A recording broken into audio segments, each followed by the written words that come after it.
Hello guys, welcome back to my channel. My name is Lavender if you're new here, aka Rainy Fairy, and today is the long-awaited video where I'm going to be interviewing my notoriously spoken about Amway coach, Amber, the one that I gushed about the whole time in my last Amway video. So she was my coach in Amway and Worldwide Group. I'm just gonna talk about her experience a little bit today because I was never a coach, so it's probably a whole nother level of depth and layers to unpack with that. We already kind of went over what MLM you were a part of, Amway Worldwide Group. So how long were you a part of those companies? Just over 5 years.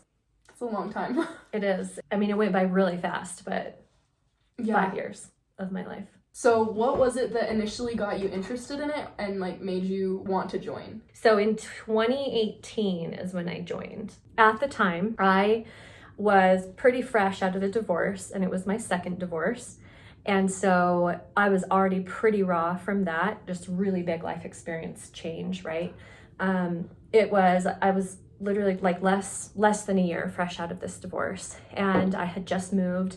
I was thrown back into being a single mother, which I never wanted to have happen again. So that was already really challenging. I had started seeing somebody, but we worked together, so we were keeping our relationship on the DL because I was in a position where if people found out about our relationship, I could get in trouble at work, he could get in trouble at work. So that was really stressful. I was ready to change my whole life because I'm clearly relationship wise, I'm not doing well. I need to become a better communicator. I need to work on myself. I decided to go back to school so that I could make more money, so I could be more successful. Oh, also, I had just decided to leave the religion that I'd been part of, that I grew up in my entire life. So a lot of life changes were happening. And I was so ready to change everything. The guy that I was seeing, which now is my husband, so that part was a happy ending. He and I were really on the rocks. We had broken up and then gotten back together, and I was just done. So I remember breaking down one night, and I was literally on my knees, and I actually was praying. I was praying for an opportunity. I was I can't do this anymore. I'm a single mother again, and I feel like I'm failing my child because I can't figure out relationships. I can't figure out how to communicate with people. I want to move ahead at work. I want an opportunity. Please just throw me a bone. I was working 70 hours a week. I was doing school now 15 to 20 hours a week. I pretty much was working all day, and then I'd go home, I'd put my son to bed after dinner, and then I would stay up doing homework for hours. So I was getting maybe 3 to 4 hours of sleep a night. So I was exhausted and just ready for a change. And my coworker, somebody who I was managing at the time, he came to me and he told me about this couple that he was working with that had retired in their 20s, and they were full-time parents and full-time husband and wife, and then they had 6 Saturdays and a Sunday, and they had taken him under their wing, and they were teaching him how to do the same thing. And mind you, I'm sitting here, I'm working on a Saturday, on a day that typically everybody else has off. I had to come into work that day because I was the manager, and I did not want to be there. And he and I started talking about dreams. And here's this kid who's in his early 20s, and I'm 29, right? He's in his early 20s. He hasn't gone to school, and he's this single guy. And I'm I know how much you make. How are you gonna retire early? We work at the same company, man. You know what I mean? How are you doing this? So he's telling me about this couple, and he's since I know you, and I've worked with you for several years, and I trust you, maybe I can talk to this couple that I've been working with, and maybe they'd be willing to teach you what they're teaching me. And I knew him. I literally had managed him. I'd worked with him for several years, and I trusted him. And I was yeah, that would be amazing if you would be willing to talk to them. Because at that point in time, I also knew that everything was about networking. How you move ahead in life was through relationships. And the master's degree that I was pursuing at the time was management and leadership, and I was actually writing a paper and doing a project on networking. So I was literally it was the perfect moment. In the back of my head, I'm thinking, he's not going to talk to them. He's not going to talk to them. There's nothing that's going to come from this, but it would be cool if it was. And he came back to me, and he told me that he talked to this couple, and they said that they would be willing to work with me. And that's how it all started. Knowing, like, being on the other end of it, I'm just listening to you say this, and I'm like, you poor thing. I'm like, this is so saddening. Oh, right? But I was gosh. at the time, I'm like, oh my gosh. The answer. Yeah, this is what I've been praying for. This is the answer. Like, oh my gosh, the universe heard my plea. Do you remember the first time that you heard of someone quitting the MLM? And if so, how did that affect you? Oh my gosh, yes. So when you join this organization and you go through a process, right? As you go through each step of this interview process and you go to board plans, you go to these meetings, they will come right out up front and they will talk to you about all the things that you're going to hear that are negative, right? Yeah. Anything that's going to be counteractive to you pursuing this opportunity. And they would talk about things that before you even think about it, mm-hmm. before you even like consider that. And they tell you not to look up negative things because we're just going to come right out and tell you all the negative stuff so you don't have to look it up. They ingrain into you that the only reason why anybody would quit is because they're lazy, because they don't work hard enough. They didn't want this bad enough. They were unworthy of success. And so you become indoctrinated into thinking that if anybody is to quit, they were essentially unworthy of this opportunity. So I remember the first time that somebody quit, it was somebody who I looked up to. I thought that he was doing amazing. And this wasn't somebody who was even on my team. Like I had lots of people on my team quit. But see, I had already been primed to know that if they quit, it's because they weren't working hard enough. They didn't want it bad enough, right? But the first time that I saw somebody quit who I actually saw was working hard and like doing the work, I was blown away. Like I was floored, speechless. I didn't know I was like, what happened? Why did he leave? And I never was able to get in contact with this guy. And my upline wouldn't tell us. They're just like, he just lost his mind. He just lost his mind. He just decided that this wasn't for him. But we all know it's just because he didn't want to put in the work. I thought it was crazy at the time. Like, how could anybody have this opportunity and just throw it away? Yeah. How could anybody walk away from this? Like, this is the only thing in the entire world that's going to give you the freedom that you so desire. It's the only thing that's going to get you out of the 9-to-5. It's the only thing that's going to get you home with your babies and home with your spouse or your partner. Why would you give that up? And then what was the breaking point for you that like made you realize that it was finally time to step away? There wasn't one thing. It was a slow unraveling of things that had to occur that got me to a point where finally I was just like, I have to leave. I can't do this anymore. A handful of things that happened. One is I got a new coach and mentor. I was being coached and mentored by M and KT from my original video. Yes, I literally would have given the entire world to these guys. I still today don't think I ever would have left if they continued to coach and mentor me, because I essentially grew up with them. I watched them go from almost zero to diamond. But then something happened. Like there was some stagnation on my team, and our team was growing really fast. Mm-hmm. And this was one of the reasons why I was like, why would you ever give this up? Like if you're putting in the work, you're going to get the results. The people who are above M and KT, they made the decision to transfer me to somebody else, to the next people downline. So J and K. So J and K became my coach. You know, they were my upline. Like I knew of them. I'd been around them in huddles and things like that. Yeah.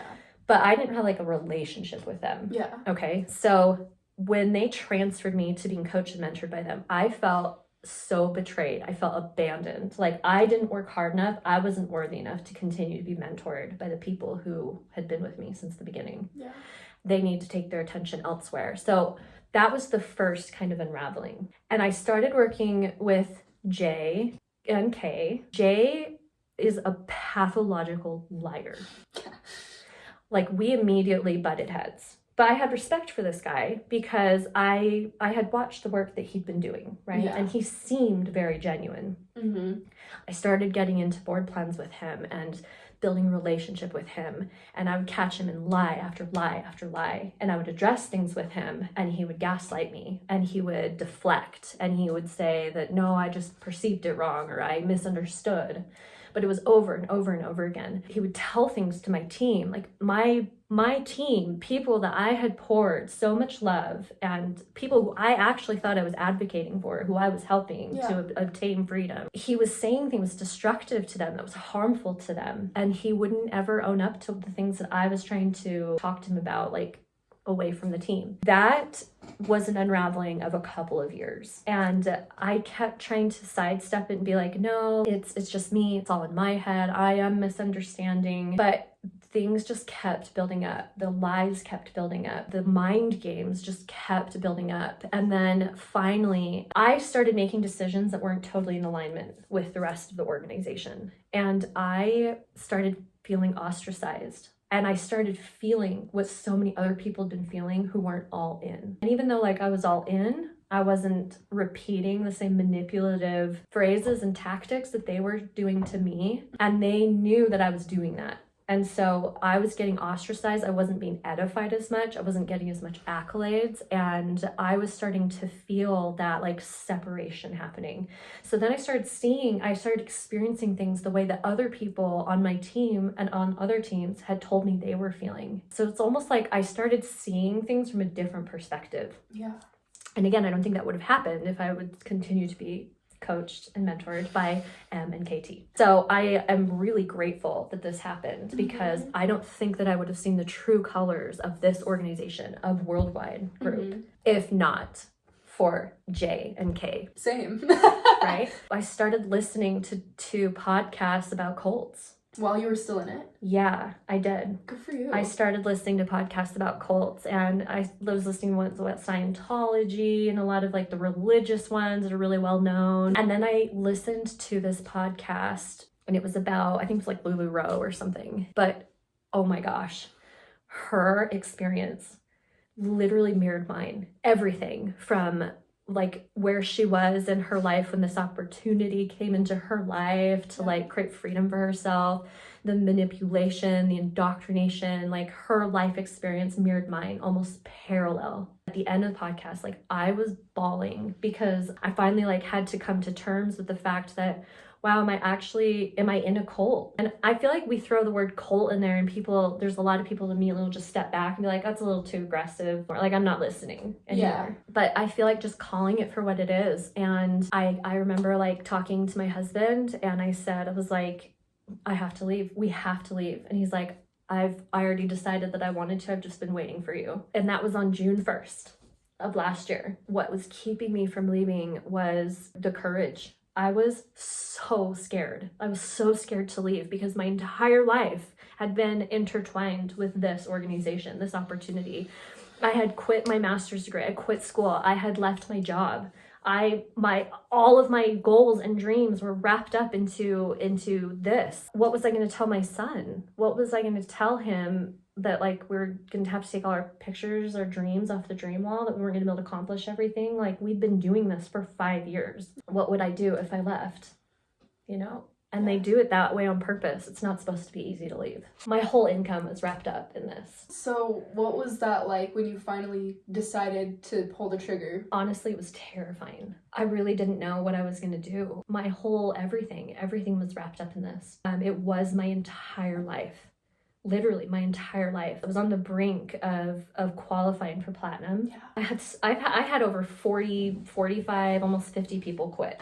Like, I had built way more than a double eagle ship, essentially. I was at a point where I was coaching a lot of people, I think up to like 25 to 30 people, and that was taking up so much of my time.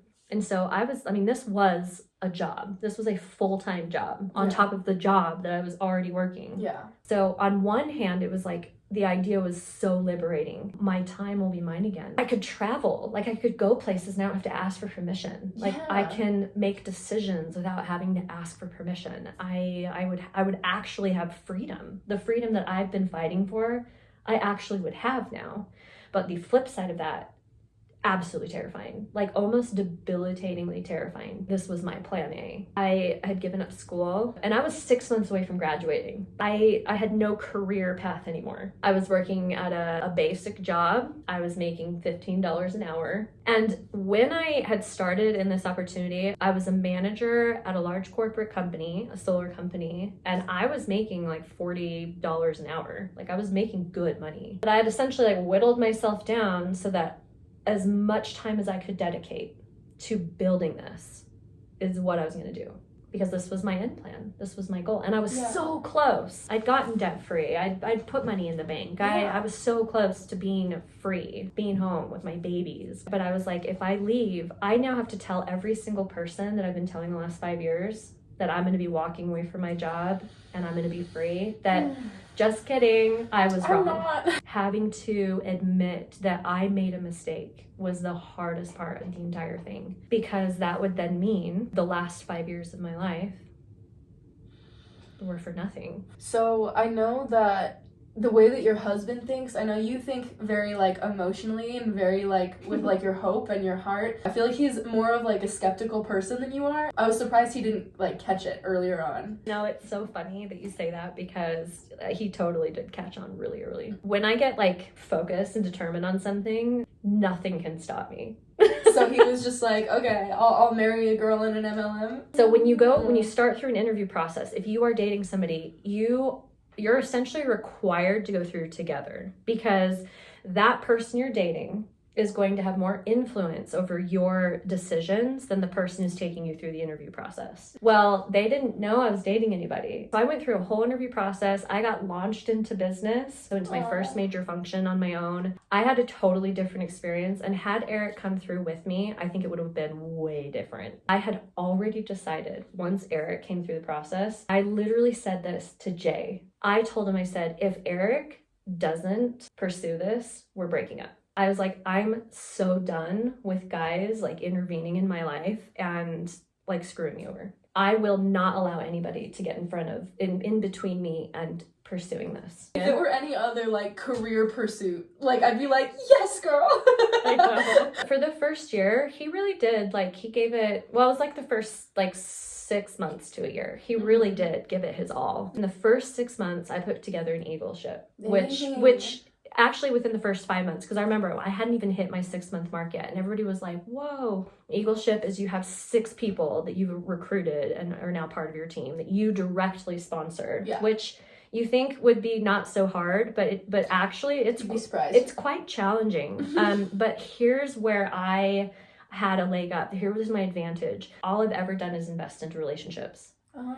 I have stayed connected to and like talked to, communicated with almost every single person I've ever worked with, went to church with when I was going to church, went to school with. Like I knew so many people, like had genuine relationships with people. Yeah. And I think people trusted me. I shared this opportunity with people. Like I started telling everybody. Yeah. And I genuinely thought that I was helping them. I thought I was an activist for helping people really change their lives. Like I wholeheartedly believed that. So within 5 months, I put together an eagle ship, which at the time it was unheard of. Yeah. Like unheard of. I didn't know this at the time, but when I came into the organization, it was like really stagnant. People weren't really growing. Yeah. And then they saw that like I put together this eagle ship, which I didn't even really know what that meant at the time. Yeah. I was like, I don't know what that means, but whatever. Yeah.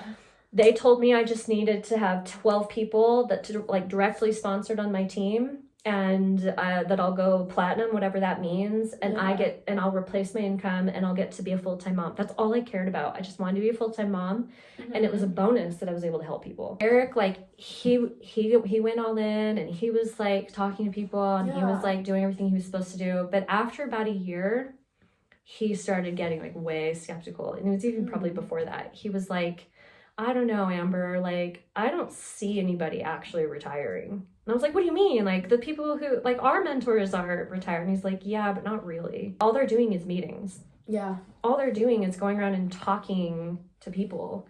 All they're doing is like talking and communicate. Like, they're not actually retired. They're not actually like free the way you think they are. I remember messaging KT, I guess. I was like, hey, so I have a concern. I was like, look, I'm totally willing to put in, like, go above and beyond for this, if this is going to give me the result that I want.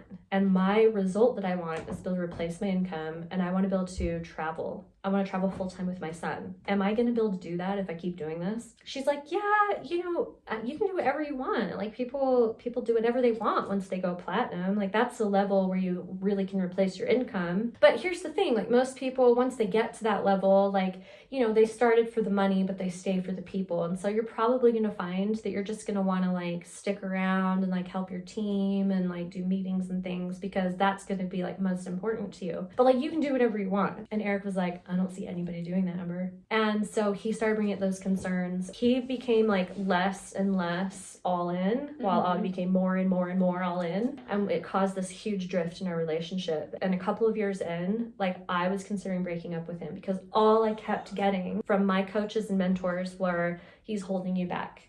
He's an anchor in your life. He's keeping you back from your full potential. We see what you could be. We see what you could do, and he doesn't see that. Do you really want him to keep holding you back? Do you want to keep dragging him? Don't you think you deserve a person or a partner who would fully support you? Don't you think you deserve to be with somebody who's like all in with you? They were trying to get me to break up with him. The one thing that kept me not breaking up with him was, I was like, you have no idea what we've been through to even get here. Like, how could you tell me we're not worthy of each other? That doesn't make sense to me. I thought you were supposed to be the people that were pouring into us to help a relationship get stronger, and you're trying to pull us apart. That was another big red flag, but I was just so focused. I was eating, sleeping, and breathing this business. So we broke up for a few days. I called my coach and she was like, yeah, it's going to be fine. And that was it. Like, no emotional support. I was devastated. So I was like, oh my gosh, I'm doing everything I can to become a better person, and I still can't make this relationship work. I felt so broken. Long story short, we ended up getting back together. I was like, I'm going to rededicate to this relationship. And so that kind of pulled me away from the business a little bit more. But Eric told me, like, pretty much after year one, like, I didn't want to do it anymore. The only reason I stayed was because of you. I didn't want to lose you. That is literally the only reason he stayed. So when I told him I was ready to leave, he was like, I've just been waiting for you. So I was like, wow, you must love me a lot. I can't believe it. They have no idea, and they just wanted me to throw our relationship away. That's crazy, because I remember in board plans, you would always say, like, this business is the reason that me and my husband are together. This, we're only together because of our coaches and mentors. Like, was that just, like, pulled out of your butt, or? So it was a half-truth. Okay. And there were a lot of half-truths. Worldwide group is built off of half-truths. All of it. Everything. The part that was true was that through mentorship, I do feel like I grew and personally developed a tremendous amount. Like, my ability to communicate, my ability to see another side of it, to have another perspective, my ability to be grounded and to and actually have emotional stability. I had no emotional stability before coaching and mentorship. That part was definitely something that contributed to me and Eric having a better relationship. Like, that is 100% true. But the part that isn't true is they really were trying to get us to break up. They had me, who was incredibly ambitious, and they didn't want anything holding me back, because I was getting them a lot of PV. I was their biggest spokesperson. I was the person that people could look to and say, look, see, it's working. You're just not trying hard enough. Do what Amber's doing. They didn't want anything to get in the way of that. How did that change the way that people you knew who were still in it, like, treated you? Yeah, that was actually really hard. I knew that me saying I was leaving was not going to be received well. We are all conditioned to immediately reject and ostracize anybody who chooses to leave. They are now the negative seed. They are now the crazy person. They're the one that lost their mind. Don't listen to them. Don't associate with them. Don't talk to them. They're just going to plant negative seeds that could literally disrupt your entire future. For some reason, part of me thought I would be different. I really care about all these people. Like, I love all of these people. Like, I've invested so much time into all of them. Like, I remember all their birthdays. I was there when he quit smoking, and I celebrated with him at his 3-month mark and his 6-month mark and his year mark. And like, I was there when her mother died, and I was there when this person had this happen, and I was there and remembered when she had surgery, and I brought her flowers, and like I was invested. Maybe this whole thing was just this big illusion, it was just a scam, but like I'm real, and maybe that will be enough. So I thought for some reason I would be different, and I wasn't. The mind games, the manipulation, the indoctrination runs so deep. When I was hit with all of the negative, and people blocking me and people saying like really hurtful things, part of me knew, I know where this is coming from, and the other part of me was like, but it's me. And that was really hard, and I've lost a lot of relationships, which is something I've had to come to terms with. All of the people that I've spent years building relationships with, remembering their birthdays and their wedding anniversaries and their important dates, they don't talk to me anymore because I tried recruiting them and it didn't go well. Yeah.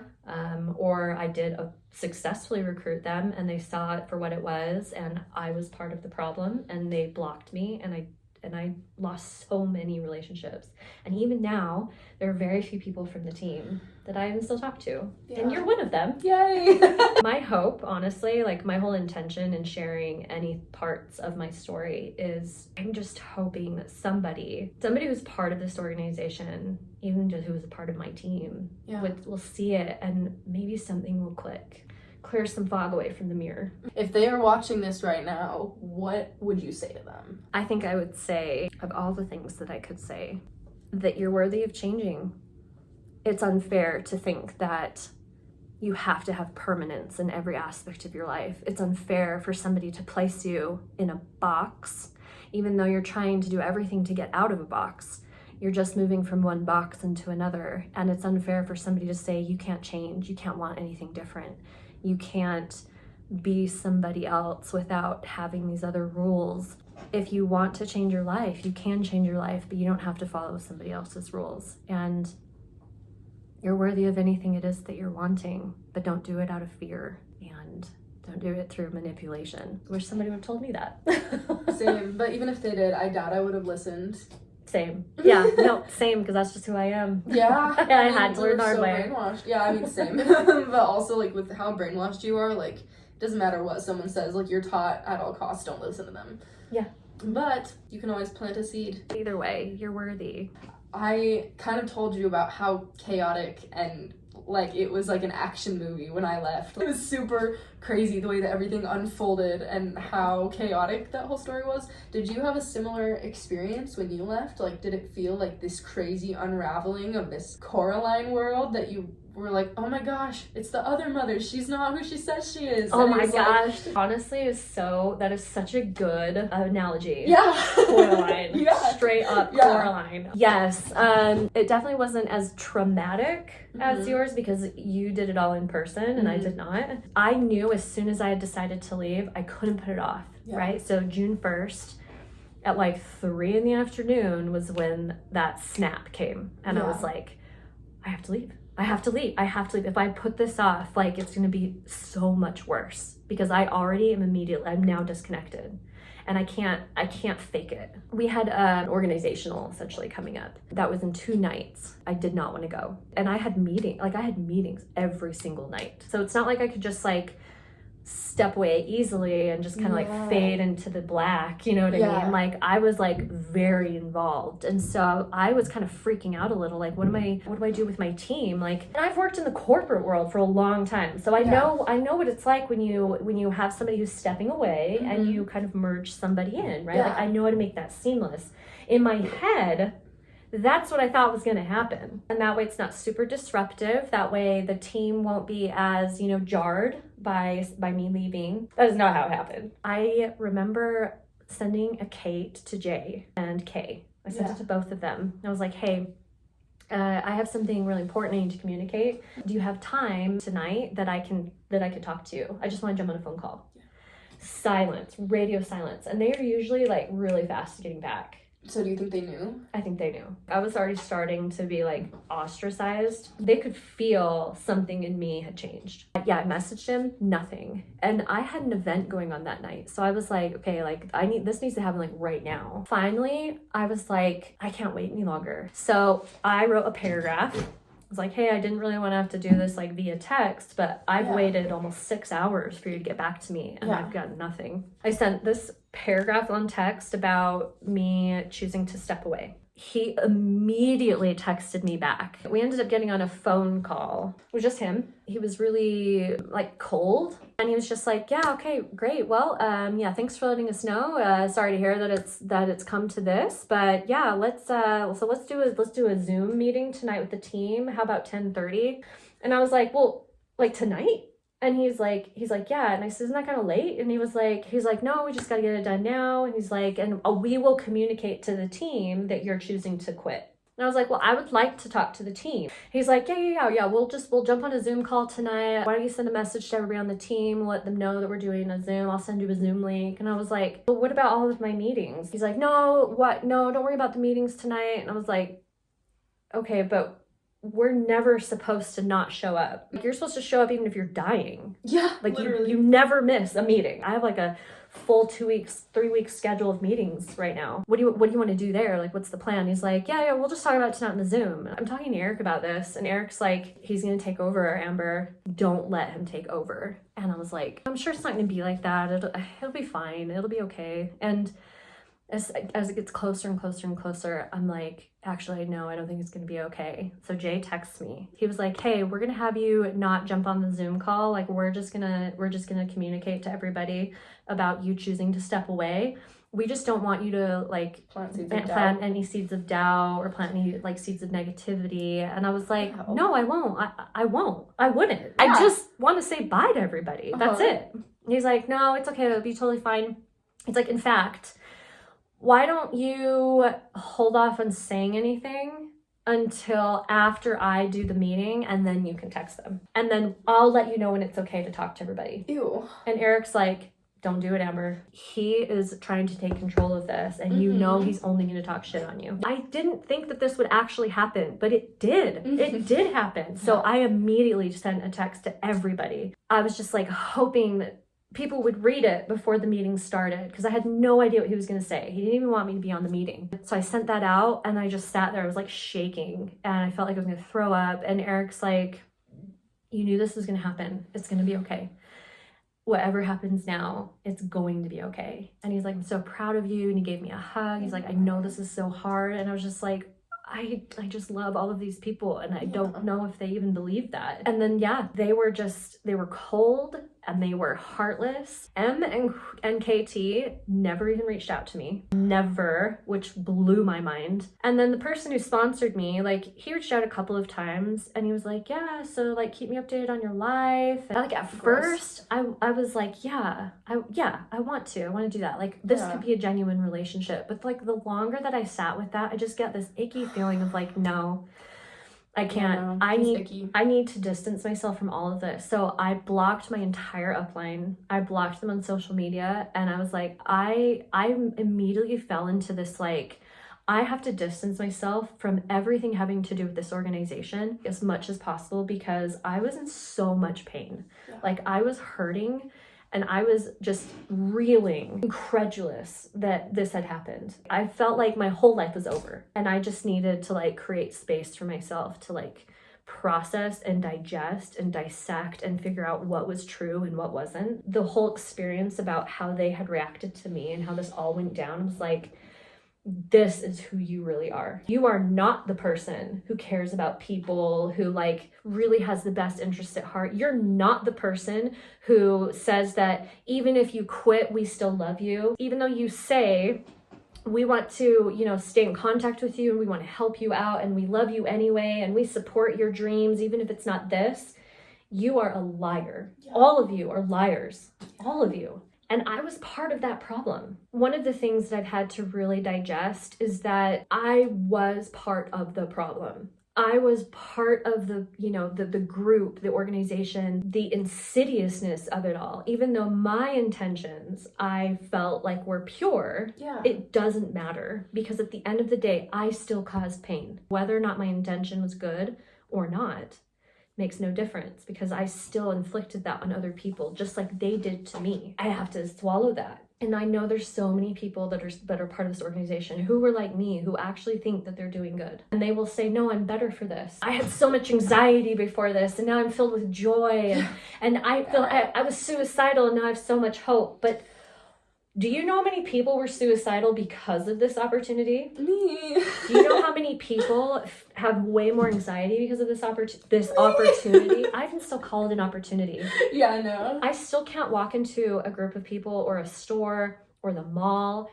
I can't go anywhere without this in the back of my head. You have to talk to that person. You have to go share your story. Yeah. You have to tell them about this amazing couple that you met. And if you don't, you failed. You failed your family. You failed yourself. You failed your parents, because you'll never retire them. You'll never retire yourself. You'll never be able to get your kids to wherever they want to go because you didn't talk to that person. Even just yesterday, I got off work and I walked up to my husband. I was like, hey, do you want to hear a crazy story?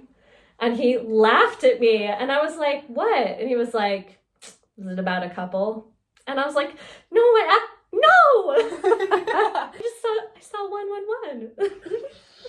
But the trauma runs deep, guys. It does. It runs deep. It does. When you left, said a lot of negative and untrue things about you.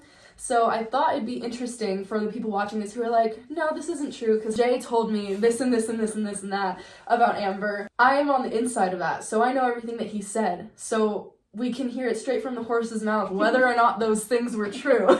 For anyone who may be watching. The biggest thing that he said was, I had sent you probably a passive-aggressive message, honestly. I didn't mean for it to be that way. And I'm so sorry, but... Okay. I saved it, actually. Really? I totally did. Was it, super passive-aggressive? It wasn't passive-aggressive. I'd say it was more aggressive than anything. I'm so sorry. It's okay. Again, I knew where it was coming from, and it wasn't you. That was you being manipulated by our upline.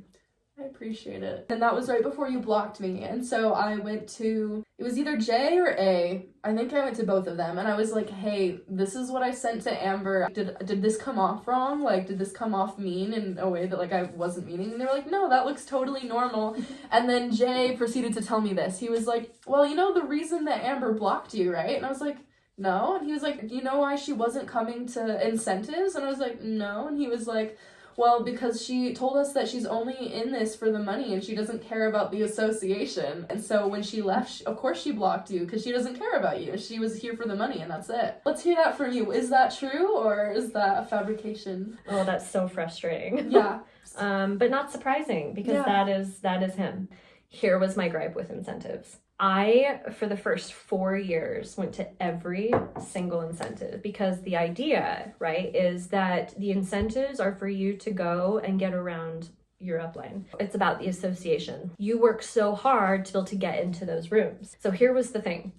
It got to a point where the incentives were on weekends. Saturday was my only day off by not scheduling as many meetings. I was working all day and then I was gone all night doing meetings. So I was spending no time with my family. I wasn't spending any time with Eric. I wasn't spending any time with our kids. When they had an incentive, they would tell us yeah, the kids will be able to come. Super hyped for that. And I used to bring my son. I used to bring Adam to those things. And Eric has a son too, so our kids. Mm-hmm. We would take our kids to those things.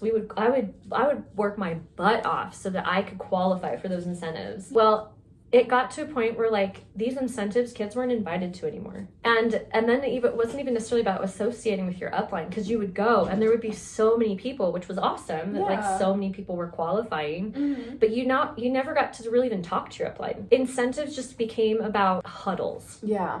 It wasn't you going and associating with everybody. It was you standing in a huddle for hours listening to them talk about the exact same damn thing that they said in every other meeting. And I got so tired of going to these incentives where all it was me standing for hours in a huddle, not hearing anything new. And I could have just spent the last 4 hours with my son. The only reason I started doing this was so I could be with him more. I was already gone. I was already working and going to school. I wanted to spend time with him. I did what I needed to do to go. I said, hey, I just want to let you know, I just found out kids can't come. I really want to spend time with my son. Like, yeah. I don't get to see him anymore. If he's not able to come, I would like to sit this out so that I can spend some time with him, because I don't think that they're going to talk about anything that I haven't already heard. Like, when I started, it used to be that you would get to sit down and you would all be talking. You'd be talking about life stuff. Yeah. You'd get to play games. You'd all eat together, and you actually like got to hang out and actually spend time with your upline. But it just became another function. It was another meeting. Like, I love this and I love being around you, but like, you're not interacting with me. I'm just listening to you. That was literally why. It wasn't because the association wasn't important to me. It was just a repeat over and over and over and over again. Right. On like the one day that I wanted to be able to spend time with him, and he wasn't allowed to come. You heard it here, folks. That was lit. That was literally it. I qualified. Like, I could go. The incentives aren't really incentives anymore. They're just meetings. That's the truth. That's why. There it is. And also, like, for the part when he said like she doesn't care about anyone in the association, like she doesn't care about anyone now. Like, bro, did J and K remember your guys' birthdays and go to your wedding anniversaries? No. Who brought you birthday presents on your birthday? Not J and K. Not M and KT. This one. And just so everybody knows, like, for the people that I coached, I still remember all of your birthdays. And there's a lot of people that like, we're not talking anymore. And I just want you to know that when it is your birthday, I literally take a few moments and I'm just sending you birthday wishes. I'm just like, I just want you to know I love you, and I'm sending you birthday magic, and I hope you have an amazing day. And I just wish you a happy birthday. Even though I'm not texting you and I'm not calling you and I'm not bringing you a present, that is, I still think of you, and I still wish you a happy birthday. And all of those significant dates that you told me and you shared with me, I remember them. I never had J and K send me happy birthday, even when I was building this business. I feel like it's a small thing, but it makes all the difference. It's funny that you said one of the biggest things for you was shifting from being mentored from M and KT to J and K, because that was like the biggest thing that made my journey rocky too, was switching from being coached by you to J and K. Because like, yours were so like genuine, and like, it was so clear that you cared about me and you like invested in the advice that you gave me and the vulnerable things that I shared with you. And like, J and K did not do that. Like, they were so robotic. They were just like, well, it sounds like you're the problem again. And I'm like, okay, but that's not what Amber would have told me. Like, when Amber was my coach, I was growing and becoming a better human being, and I was happier and I wasn't suicidal. And then it just drastically changed, because I would open up with them about the same type of vulnerable things, and they were just like, that's nice, listen to more audios, next. In my coaching sessions, because we would do coaching sessions, I'd sit down with them and they'd be like, okay, well, what are your concerns? What can we help you with? And I'd be like, I'm spending so much time like coaching, and I don't know, I want to be able to do better. Like, I want to be able to help people more. Like, how can I do that? And they're like, well, clearly you're spending way too much time. Your Kates should be under a minute. If somebody's sending you more than one Kate, like, you need to tell them to stop. And like, you would send me more than one Kate. I would send like 50 every single time. You would send me a lot of Kates. Yeah. Right? You had a lot going on. There was a lot you're processing through. And they'd be like, just tell her to get a therapist. Like, yeah. They told me to stop going to therapy. They're like, tell her to get a therapist. That's not what you're here for. Like, you need to keep your responses really quick, really short. Like, you're spending way too much time. Like, you're investing way too much into people. The reason we're here is to help them work through life stuff so they can build the business. Like, that's what I'm doing. Yeah. And I would why they delegated a coach. I would get, like, chastised for doing that. For doing the thing that they said you were supposed to do in the first place. And you want to know what's so wild? In board plans, Jay would constantly be like, yeah, you know, I'm here for you. Like, I care about you. You need help sharing your story at 1 a.m. Call me. I'll show up and I'll help you share your story at Walmart. You jump on the phone with me and I'll help you work out your problem. You just found out your parents going through divorce. Jump on the phone with me. I'll help you through it, because we're here to help you with the life stuff. And I'd just be sitting there looking at him like, you're so full of shit.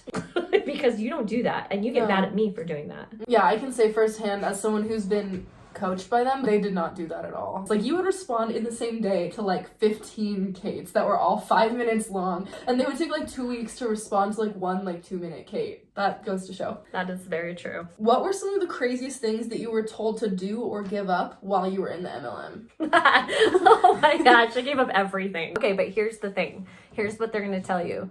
Anytime somebody brings this up, they're going to say, we didn't tell you to get rid of anything. We didn't tell you to give everything up. We just suggested, but you made the decision.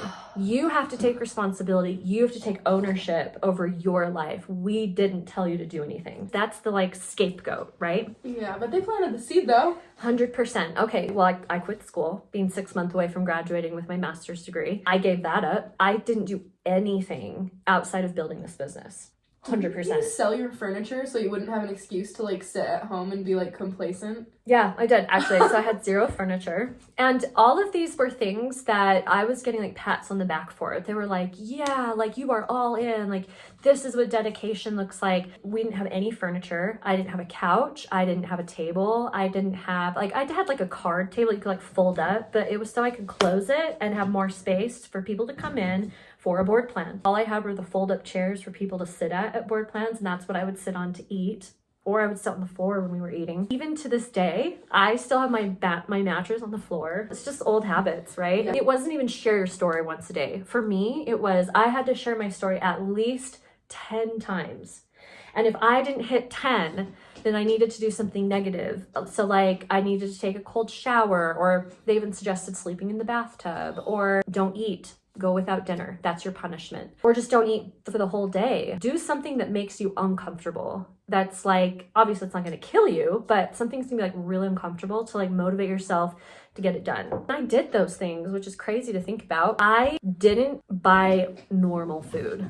I gave up like grocery shopping. All the food we ate was just from Amway. The bars, the protein drinks, the popcorn, the chips, the energy drinks. I didn't buy anything. I didn't eat anything outside of Amway. Honestly, the food is garbage. It like hurt my stomach, and so I wasn't eating a lot anyway. I lost so much weight because they say if you're buying a product that is a product you could have bought from your business, you're shopping from the competitor, you're buying product X, and you're not going to get retired. You're not going to get free if you're supporting other people's businesses, not your own. You're not being a good entrepreneur. You're not being a true business owner. I finally threw out all of my Amway products just recently. And for the first time, like 2 weeks ago, I bought mascara. That is not Amway mascara.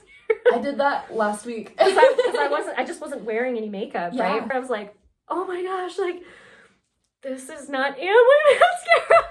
I know, that's so dumb. I didn't watch movies. I went years without watching a movie. Like, not even not going to the movie theater, but I mean like not even watching a movie. I went years without reading a book that wasn't on the Worldwide Dreambuilder book list, because part of honoring the partnership is you read at least 15 minutes from a book from the Worldwide Dreambuilder book list. A book list that they have curated of books that they as diamonds say that it's approved to be on this list. And by the way, they're hella Christian. I've looked back through some of those and I'm just like, how did I swallow this? Like, this is crazy. Didn't read any books other than what was on the approved list. I didn't listen to music. My degree is in music. I got my bachelor's degree in music. So like music has been incredibly important in my life. Like I pursued it for a career, and I gave up listening to music. I would feel guilty if I was listening to something that wasn't an audio. Because if I was listening to something and it wasn't an audio, that would be the reason why I didn't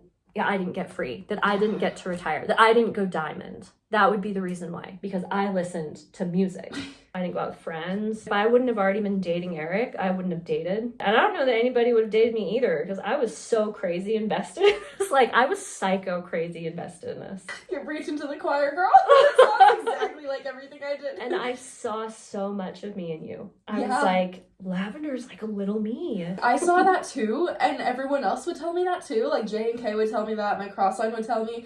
And so when you left, I was so mortified. I was like, I'm next. It's gonna happen to me. Literally, like your 10 a day rule or do something bad. Like, I would do that crap too. And they didn't tell me to. I just started doing it after a while. Crazy, right? Yeah. The irony in all of it is we pursued this because we wanted freedom. We didn't want to be in a box. We didn't want to be in the 9 to 5. We didn't want to be a slave to our job. We didn't want to be average. Yeah. And the more invested and the deeper you get into building this business within Worldwide Group, within Amway, the less free you become. You literally become shackled to this idea of freedom, but in reality, it's like the chains are just, you are so far from freedom the more you pursue this. It is so ironic. What are all the ways that this MLM and this organization like negatively impacted your life, like still today? The anxiety around having to start a conversation, like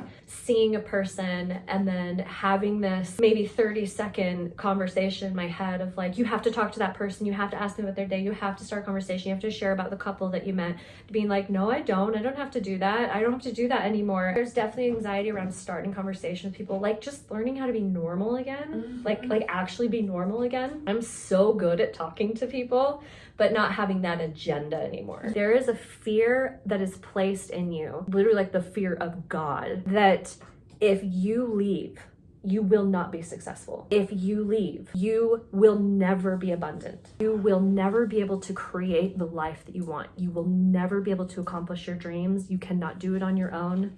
You are nothing without them. And if you're turning your back on this and you choose to step away, you will never be blessed because you rejected the biggest blessing that God or the universe gave you. That is a heavy narrative to work through and unravel. And that is something, honestly, that I've been working through, because what's so funny is prior to even like stepping into this business, I always thought I could accomplish anything I wanted, that I could do anything that I put my mind to, that if I worked hard enough and I did it long enough, that I could literally do anything. And after doing this for 5 years, when I didn't have the result that I wanted, I really began to question that.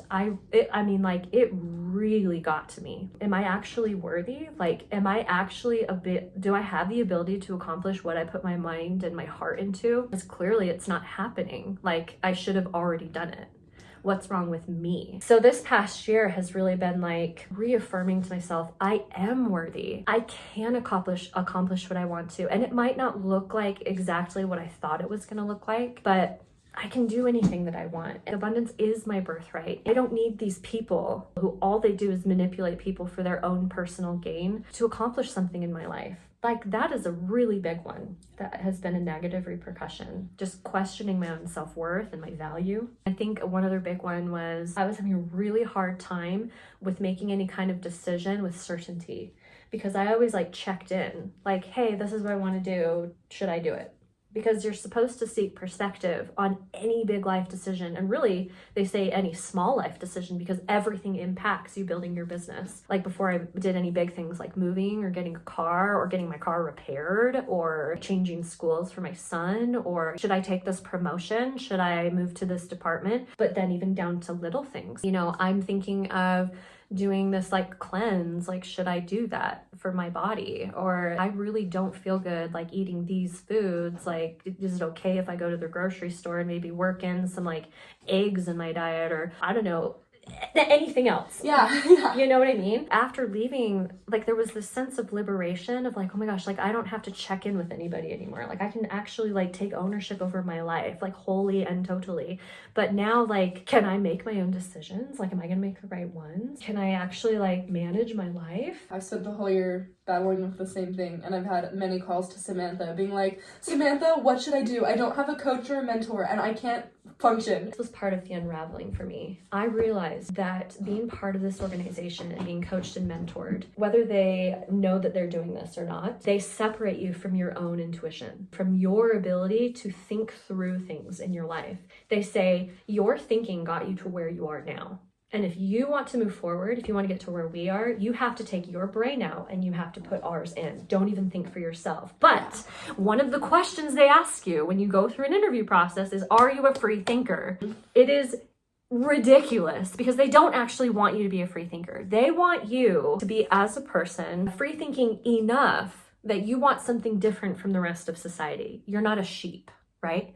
But once you're involved, once you decide to become a partner with them, you no longer allowed to be a free thinker. They want to mold your thinking to what will fit the agenda. And if you don't think like them, you're out. They try and get you to think like them, and if you don't, then you just quit. You're so disconnected from your ability to actually think for yourself and be like, this makes sense, this doesn't. They don't want you to question those things. That is a huge one, especially when you're in like the beginning stages of being an adult.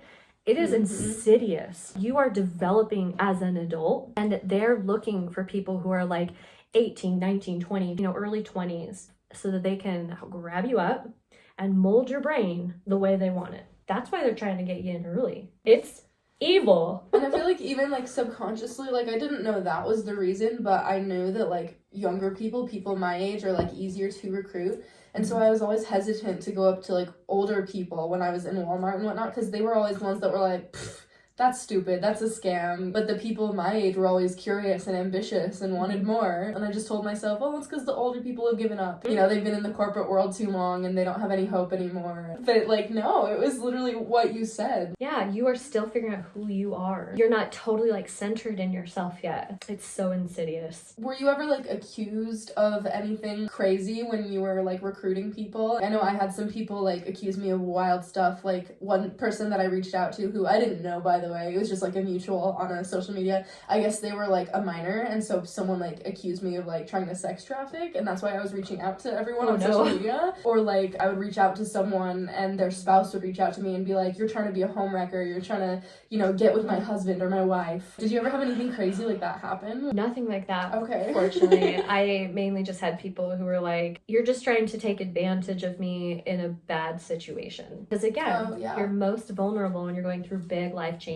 Yeah. You're going through divorce or you lose your job. Here's the other thing too. This is why they tell you, I remember like every organizational, they would talk about, hey, you talk to this person, give it 6 months. Something in their life is going to change and this will resonate with them. And that's why they do that, because if you can get to somebody who's going through a really big life change, this is like the beacon of hope. I would have people say, you're trying to take advantage of me in a bad situation, because they lost their job. They went through the divorce. Yeah. And in my mind, I was like, no, I'm not trying to take advantage of you. I'm trying to help you. Yeah. I'm trying to help you. Like, this came into my life when I was going through a lot of really hard stuff. So, like, I understand. Like, I can relate to you. This has been, like, amazing for me. So, I'm trying to give that gift to you. No, they didn't see it that way. But I never got accused, fortunately, of home wrecking or sex trafficking.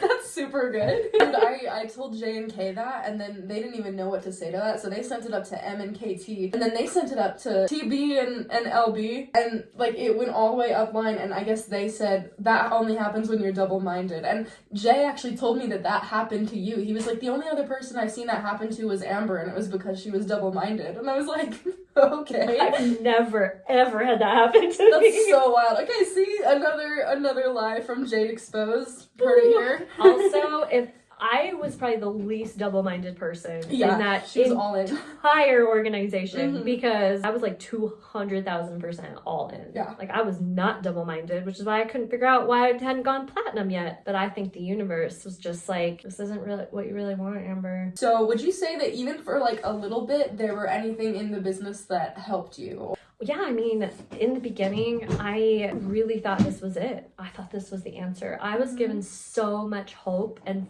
felt like I had more control over my future. Man, I remember after my first board plan, man, they really got me. Like, I was crying and it was so emotional for me. Like, even now, when I think about that first board plan, I will still get so emotional because they hit the nail right on the head of like where I was hurting. I remember coming home, and the next morning after getting my son up for school, I remember sitting on the floor with him and I was like, Adam, I have found the answer.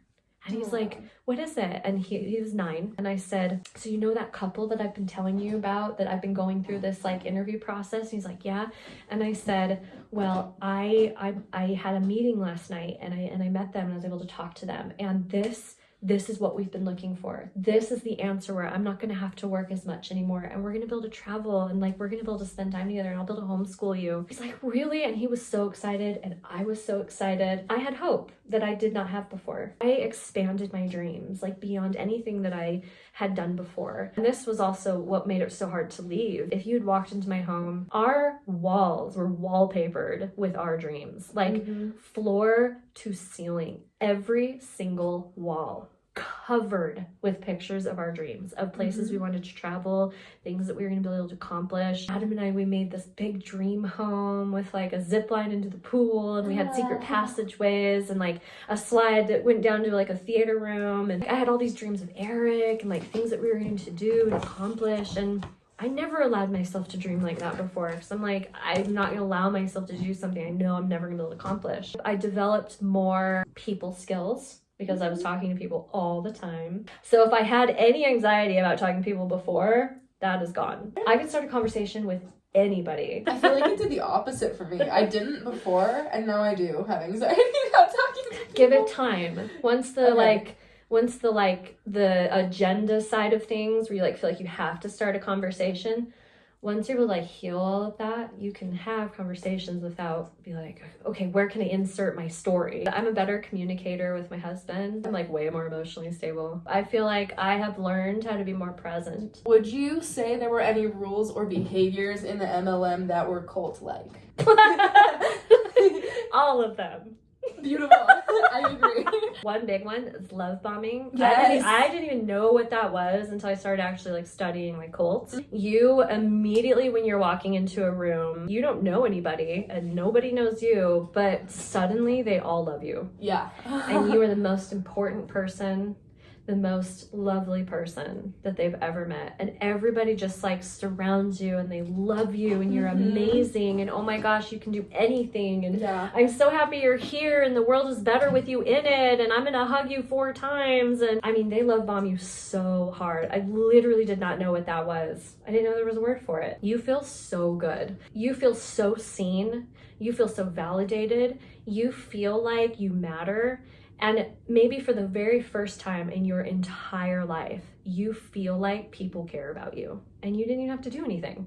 So that's one huge cult-like tendency. Another is if you aren't doing what the cult leader tells you to do, you're not in good graces anymore and they're not going to edify you. Yeah, That's true. They're not going to give you any accolades. They're not going to talk about you. They won't even look at you anymore. But after being super hard love bombed, suddenly you're not getting that attention anymore. You're like, well, what did I do wrong? I got to do everything that they tell me to do because I need that person to notice me again. They start withholding like love from you. Yeah. It's so manipulative. That's a big cult-like behavior. I mean, there's so many more, but those are the really big ones. Would you say that your life got better or worse after leaving? Are you living on the streets and regretting everything? And regretting my whole life, all my life decisions? Okay, yeah, here's the thing. So that's also a really big cult-like behavior. That you're going to not ever be successful without this opportunity, without this business, without their mentorship, their coaching. And it was a fear of mine. And that was honestly one of the reasons why I also decided to leave. So I was like, my life is not getting better with this in it. It's affecting all of my decisions. Like I'm actually regressing. So has my life gotten better or worse since I left? So this is a really interesting question because for the first, I'd say 6 to 7 months, I was on a high. Whatever is above cloud 9, if that exists, cloud 11, that's where I was. Crack cocaine. Really though, I literally felt like I was living in a totally different reality. I didn't even need drugs. Nope. I was like so good. I was so happy. I was so liberated. I felt a freedom that I had never experienced before. This is what I was fighting for 5 years. It was here the whole time. I just needed to cut this off, right? I had so much more time. I was making different decisions about what I was doing for work. I was spending all of this extra time that I now had with my family. I started traveling. I was gone like all the time. I pretty much was just traveling. It was definitely time I needed for healing. And then the next like 6 months were really hard. It was like the pendulum went like this. And I realized like how angry I was and really just like bitter. I was feeling really jaded. I was feeling like hate. and like totally opposite side of the spectrum. You know, when you get out of a really abusive relationship, you know, there's that fear of leaving. Yeah. But once you're not in this abusive relationship anymore, you feel free. And then you have to process through everything. And I began to realize like how much I had lost in my life because of this. Where would I have been if I would have not done this? I had to start processing through all of that. There's still a lot to heal through. There's a lot to process. There's a lot of trauma still to go through and heal. Being essentially a year and a half out, I would say that where I'm at right now is so much better than being in. I actually have like total control over the decisions that I make. I will never give that power away again, because in order for you to build that business, you have to give your power to your coach and mentor, period. And I know that might sound cheesy and like whatever, but you have to disconnect yourself and you have to give that power to somebody else. And I will never do that again, ever. There are still things that I'm working through, but I feel so much better being out than when I was in, because there were so many rules to follow in hopes of accomplishing something in this carrot that they're dangling. But they don't tell you everything. They don't tell you how many hours you actually have to invest still building this business when you get free. Again, it's all half truths. Let's say you go platinum. Let's say you are making $4,000 or $5,000 of residual income a month. By the way, that's not true. I'm sorry. To be totally transparent, I was making $4,000 a month. It was covering my ditto and then some. I was doing like a 400 PV blueprint is what I was doing. It was like $1,400, I think, after tax. I essentially had replaced my job income, but there was no way I could leave my job because I needed to have like certain parameters in place. Even if you do quit your job, you're still investing into your team. They don't tell you this when you start. If you don't continue to invest in your team and you don't continue to like build this hard, then your team will dissolve. Your business will dissolve. It's not stable because your team is looking to you as an example. So if you're putting in 40 hours a week building this, and they're going to tell you, no, if you're doing that, then you're doing it wrong. You're building this part-time, 2 to 5 hours a week. That is a lie, straight up lie. If you want to build this and you want to build it quickly, and the only way you can build it is quickly, really, because you have to build momentum. And if you want to build that momentum, you've got to put in way more hours a week. And then once you have a team, maybe you're doing 2 to 5 hours a week to build your team, but then you're putting in way more hours to help your downline. And they don't tell you that. And so you quit your job, sure. By the way, most people in your upline haven't quit their job, even if they can. And they'll give you every reason in the book or every excuse in the book as to why they aren't quitting their job, because they're not going to tell you the truth. Let's say you quit your job, you're still spending as much time as you would at a job investing into your business, and you can't stop. And I was thinking to myself, you know what? Like, I put in 5 years, I've got a solid like income that's coming in. This will be amazing. Like, I'll be able to have this as extra income, and I can like keep putting money in savings. I can use it to travel. It totally dried up within like 6 to 7 months. I think last month I made $29, and then I canceled my Amway membership because I'm like, I'm done. Like, I'm like done. I can't continue to like be part of this even at all, because now I'm just being a hypocrite. I can't say it's like evil, manipulative, and then still be making money. If you're not putting time into it, you don't get to continue to have that as income, which means you have to continue to work, and you have to do a ditto. If you don't do a ditto, you don't make any money. And by the way, you have to do at least 150 PV, which is about $300 to $400 every single month, or you don't get a bonus. And they've even raised the requirements of your customer volume that you have to have. And if you don't have at least 70% of that as customer volume, you don't get a bonus. And once you leave, you don't want to keep using Amway products because you realize they're all garbage. I'm so grateful that I don't have to buy Amway products anymore. I'm so grateful that I don't have to, coach my upline every day and ask them permission for things. Perspective is what they'll say, but it's really just permission. I'm so grateful that like I don't have to be spending time like with people who I'm trying to convince them to be part of this. And in the back of my mind, wondering if I'm even doing the right thing. That duality I don't have to deal with anymore. I'm pretty much just like building my life back up because again, like I made this my plan A. I wasn't double-minded. I put everything into this. And so now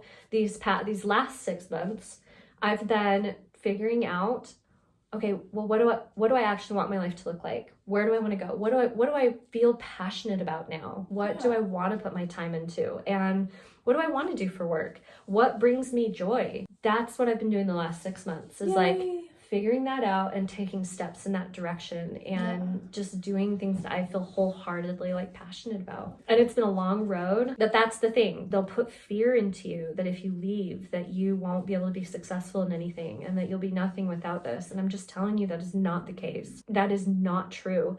And any opportunity, any business, any organization, anybody who is using fear to control you, ask yourself, am I doing this out of fear or not? Anybody who is part of Worldwide Organization, especially in part of the organization that we were part of, anybody who is part of that, if you're being really honest with yourself, ask, am I staying out of fear? And if you can be honest with yourself and you can say, yeah, I'm doing this out of fear, it's the wrong thing. All you're doing is allowing fear to control your life and allowing that to manipulate you. That can be a really hard pill to swallow too. I didn't leave because I was so scared. I was so scared.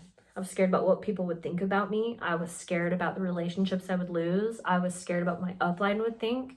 I was scared I wouldn't be successful. I was scared I wasn't going to be able to accomplish my dreams. I was scared about what my children would think. I was so scared. That is literally why I stayed. And I got into the business because I was hopeful, but it became fearful of like, well, I can't leave now. I can't leave. Is there anything else you wanted to touch on or add that we didn't get to go over? It's hard to sum up 5 years of an experience in such a short period of time. And it's so complex. And there's so many layers. I refused to watch any videos and like dive into like all of the negativity around Amway and Worldwide, because I didn't want to be one of those people who were influenced by the people who were negative and bitter and jaded because they didn't work hard enough or because they were lazy or because they just didn't put in the work. But I put in the work and I was dedicated. I got pretty far. I actually am really proud of what I was able to accomplish. And even though it didn't turn out the way that I wanted it to, it's still part of my experience. And so do I regret it? In some ways, a little bit, but overall, like I wouldn't have met you. I wouldn't have met Samantha.